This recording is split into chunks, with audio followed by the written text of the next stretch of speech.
Now, we know that pregnant women have kind of strange cravings, like maybe pickles and ice cream. But what about those extreme cases where they crave stuff like maybe dirt or clay?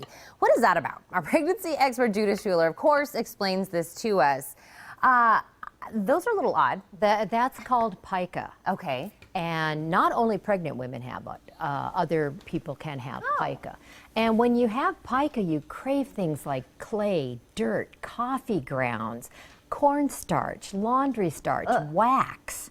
It's a very serious situation, and we don't want you to give in to it. Oh, of course. And there's one kind of a subset of pica that is called pagophagia. Okay. And women with pagophagia crave ice. And we have found that these women oftentimes suffer from iron deficiency anemia.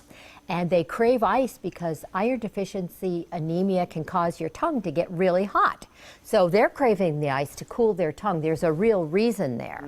But we're not sure what causes it. Their medical people believe there could be some deficiency, like with pagophagia, they'll give you iron supplements.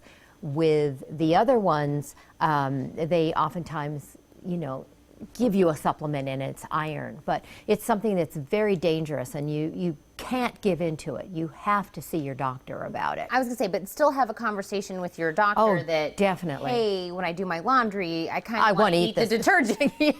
Yeah, you do. I mean, because it can cause bowel blockage. Wow. It can cause severe constipation. Yeah. It can cause nutritional deficiencies. You're eating clay instead of the food that you should be eating. And it is going to hurt you and your baby. Yes. So if you find yourself with these kinds of cravings, the best thing to do is to call your doctor immediately. Try not to give in to them, no matter how it affects you. Try not to give in to them, because it's the worst thing for you and your baby that you can possibly and get yourself involved in. But then completely on the flip side, if normally you like a food, when you're pregnant, that food could actually be like the worst thing you would ever want to eat. That's called food aversion. We always hear about food cravings. Yeah. Oh, women have food cravings or different, pickles and ice cream or fudge or whatever. Food aversion is very common during pregnancy, but people don't hear about it.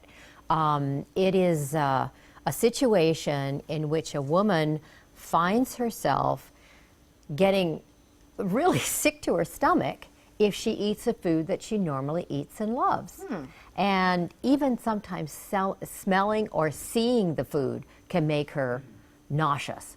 And so she wants to avoid those. And people say, well, why would you have, we know that probably cravings are caused by pregnancy hormones, and we believe that the food aversion is too. But it happens a lot more than people think. They just don't talk about it. I mean, should you be telling your doctor that as well? Yeah, because here's the situation. If you are, meat is a big one that people have a great aversion to. If you're avoiding meat, where are you getting the nutrition that you need for you and your baby that the meat supplies? So if you have food aversion of something, now if you don't like, a fruit, maybe you can have another fruit. Or if you don't like a vegetable, you can have fruit instead of the vegetable. I mean, those things are easily replaced, and you get the nutrition you need. But if it's something like meat, then you have to work somewhat harder and say, okay, what can I eat instead of the meat? Instead of that, so or you might cheese and eggs, or people don't realize that you eat beans and rice at a good Mexican restaurant. You're getting a complete protein there. Well, and regardless of whichever one we're talking about, talking to your doctor is always, important. That's right. And I'm going to tell them how they can actually read more in the books about all of that. Judith, thank you for coming. Thanks. Now, for even more information about your pregnancy, you have to take a look at Judith Schuler's series of books. Learn more at yourpregnancybook.com.